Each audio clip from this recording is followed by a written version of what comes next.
¡Buah! Los 4 elementos en la primera operación de la naturaleza destilan por el artificio de arqueo en el centro de la Tierra, un vapor de agua poderosa que es la semilla de los metales y se llama mercurio, no a causa de su esencia, sino de su fluidez y fácil adherencia en todas las cosas. Toma los nuestros que estén vivos, después ponlo en nuestro fuego y aquello que se hará es un licor seco. Acordaros del licor que sale antes del nigredo. Primeramente la tierra se resolverá en un agua que se llamará mercurio de los filósofos y esta agua se disuelve en los cuerpos del sol y de la luna. Los consume de forma que no queda de ellos más que la 10ª parte, como una parte, y aquí lo que se llama húmedo, radical, metálico.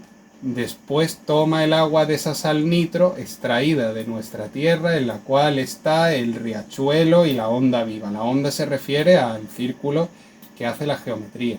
Si sabes cavar y ahondar en la fosa cándida y natural, es decir, donde está el azufre, toma de allí un agua que sea bien clara y en esta agua podrás el húmedo radical. Por todo el fuego de putrefacción, dije, claro, ya a la putrefacción, pero sin embargo, no como has hecho en la primera operación, gobierna el conjunto con gran artificio y discreción hasta que los colores aparezcan como una cola de pavo. Es decir, llévalo al negro, blanquéalo, haz la cola de pavo hasta que cesen los colores y toda tu materia no haya más que un único color verde que no debe preocuparte así como los otros. Y cuando veas en el fondo del vaso unas cenizas de color moreno y agua rojiza, abre tu vaso.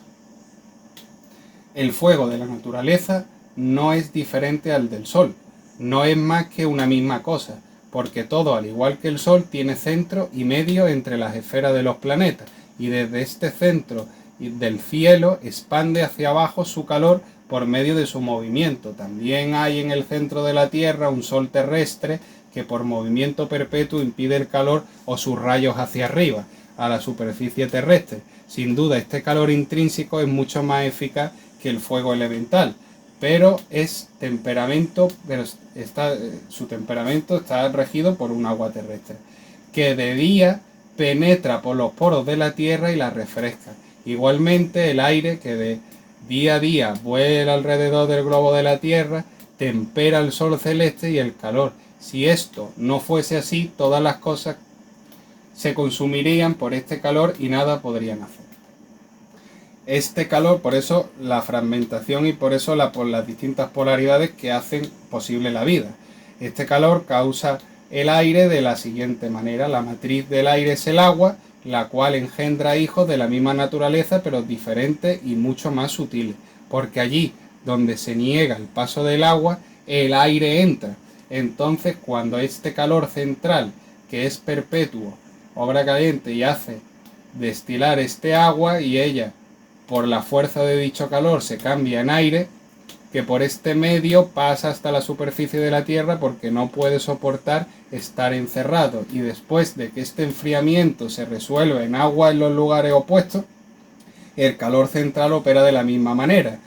Convierte el aire en agua más sutil y que sale la sal o grasa, que es más gruesa, donde se distribuye por la tierra, de donde nacen cosas diversas, al resto se cambia en roca y en piedra.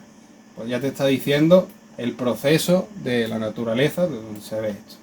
El hombre, pues, creado de la tierra, vive en el aire, porque en el aire está escondido el alimento de la vida, que de noche llamamos rocío y de día agua ratificada, cuyo espíritu invisible congelado es mejor y más precioso que toda la tierra primera y la segunda materia, lo que ha hecho francamente el corazón abierto.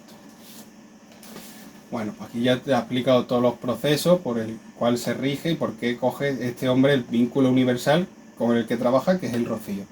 También he dicho que el sol celeste tiene correspondencia con el sol céntrico, porque el sol celeste y la luna tienen una fuerza particular y una virtud maravillosa al destilar sobre la tierra por medio de sus rayos, porque el calor se une fácilmente al calor y la sal a la sal. Y así como el sol céntrico tiene su mar y un agua cruda perceptible, igualmente el sol celeste también tiene su mar y un agua sutil e imperceptible. En la superficie de la Tierra los rayos se unen a los rayos y producen la flora y todas las cosas. Y hay un texto del alquimista que pregunta y le responde o la naturaleza o el mercurio, según sea, y pone el alquimista: pero dime, ¿eres viejo? Y el mercurio le responde: mi madre me ha engendrado, pero soy más viejo que mi madre. Claro, la madre a lo mejor el agua lo ha engendrado, lo ha conseguido manifestar en unas sales, pero el alimento que está en el aire fue la primera cosa que fue, lo que quiere decir. Y el alquimista dice: ¿y cómo hay que proceder contigo para volverte tal y como dices? Y el mercurio dice: soy un fuego en mi interior. Spirit, decía. Espíritu. Spirit es fuego. En inglés, el fuego me sirve de alimento, es mi vida, pero la vida del fuego es el aire, porque sin aire el fuego se apaga. El fuego es más fuerte que el aire, por ello no estoy en reposo, y el aire crudo no puede coagularme ni restringirme. Añade aire al aire a fin de que los dos sean más que uno y tenga más peso. Únelos con el fuego cálido y darle tiempo para guardarlo.